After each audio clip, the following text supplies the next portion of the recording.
Alors bonjour à tous, bienvenue sur Mac Forever. Alors aujourd'hui on va faire un petit test de performance entre l'iPhone 5S et l'iPhone 5C. Alors le 5C a le même processeur que l'iPhone 5, à savoir un Apple A6, alors que le 5S a le tout nouveau processeur A7. On a choisi de vous faire des tests en conditions réelles plutôt que juste des simples bench qui restent très théoriques. Alors on commence avec un démarrage des deux appareils. Donc le temps de boot est assez voisin, même si le 5S est un petit peu plus rapide. Là on voulait accélérer en 3 fois pour pas que ça dure des heures. Alors premier vrai test sur Safari, donc on a pris notre page d'accueil qui est assez chargée quand même. Donc là vous le voyez que le 5S est un petit peu plus rapide, c'est assez net. Alors on a chargé aussi notre page d'actualité pour vous montrer en fait le défilement qui est un petit peu plus rapide sur le 5S. Alors vous voyez sur le 5C il met un peu plus de temps à afficher les éléments et que sur le 5S c'est quasiment immédiat. Bon après la différence n'est pas flagrante sur la plupart des sites. Alors sur le site d'Apple on est allé charger la page donc du 5S et puis du 5C. Donc là comme vous le voyez les images apparaissent quand même beaucoup plus vite sur le 5S. Alors évidemment ça dépend aussi beaucoup de la connexion. Au niveau du lancement des applis, c'est assez kiff-kiff, on n'a pas vu beaucoup de différence sur les applis légères, donc la plupart des applications. Par contre si vous prenez des applications comme Google Earth, donc là vous voyez à l'écran, le 5S en général charge un petit peu plus rapidement les éléments, surtout dès qu'il y a de la 3D, dès qu'il y a beaucoup de calculs à faire en plus du simple chargement, le 5S est vraiment plus rapide. Alors on va voir l'exemple inverse avec TomTom, donc il y a beaucoup de données à charger au début. Et là vous allez voir en fait que c'est le 5C qui va charger un petit peu plus rapidement. Donc voilà, l'accès au disque a l'air d'une vitesse sensiblement similaire. A l'inverse, dès qu'il y a du calcul, donc là par exemple un calcul d'itinéraire vers Paris, le 5S a fini beaucoup plus vite. Alors une application qu'on teste chaque année c'est Vintage.io, donc qui permet en fait d'appliquer des petits effets à la Instagram sur une vidéo. Donc là on a pris la même vidéo et puis donc on va appliquer l'effet sur les deux appareils en même temps. Et vous allez voir que le 5S va beaucoup plus vite. Donc là je vous l'ai laissé en temps réel pour bien se rendre compte. Donc là on est déjà dans le processing alors qu'on n'a même pas fini de compresser la vidéo sur le 5C. Donc là on est sur un temps quasiment 2 fois plus rapide. Je pense en moyenne entre 30 et 40% sur la plupart des applications qu'on a testées.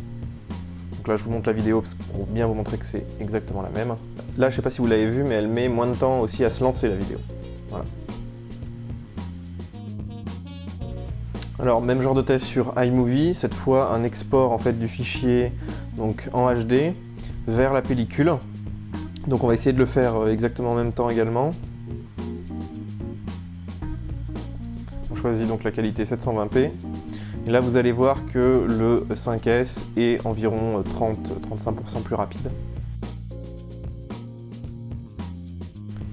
Alors un petit test avec le nouveau Prismo donc, qui permet de reconnaître du texte sur une photo.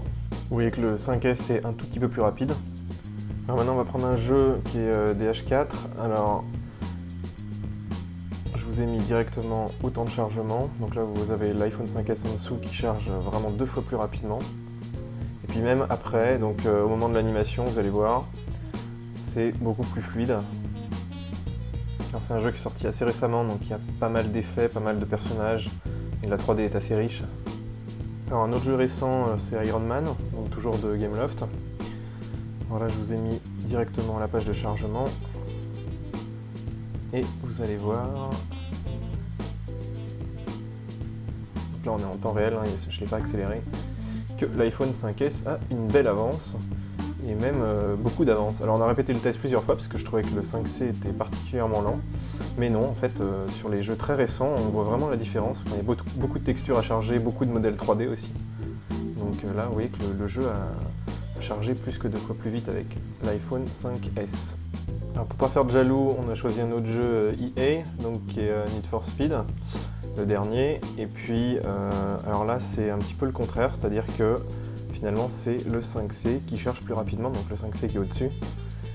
Alors on n'a pas compris, on a réessayé plusieurs fois, effectivement, le temps de chargement est beaucoup plus rapide et puis l'accès au jeu aussi.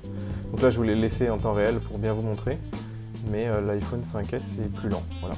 Donc les deux appareils sont quand même assez proches malgré tout, quand on gagne c'est souvent 30-35% sur les temps de chargement sur les jeux. Par contre, dès qu'il y a du calcul ou des grosses animations, alors là, le 5S reprend immédiatement la main. On a fait des petits tests réseau. Il n'y a pas grand chose à dire puisque les deux appareils sont sensiblement les mêmes. Ils ont les mêmes puces Wi-Fi, ils ont les mêmes puces 4G, donc il n'y a pas de grosse différence entre les deux. Alors je vous rappelle que ces deux iPhones sont compatibles avec la 4G en France, ce qui n'était pas le cas avec l'iPhone 5. Voilà, donc ce test arrive à sa fin. Donc comme vous avez pu voir, l'iPhone 5S est effectivement plus rapide. Alors il n'est pas 2 fois plus rapide en moyenne, sur la plupart des applications on est plutôt de l'ordre de 30%, 40%. Alors des fois sur certains calculs précis, effectivement on arrive à 2 fois, même des fois un petit peu plus. Voilà, donc en usage réel, effectivement il y a un vrai gain de vitesse qui se ressentira encore plus sur les grosses applications à venir. Alors merci de nous avoir suivis, et puis on se retrouve pour la suite de ce test de l'iPhone 5S et de l'iPhone 5C sur Mac Forever.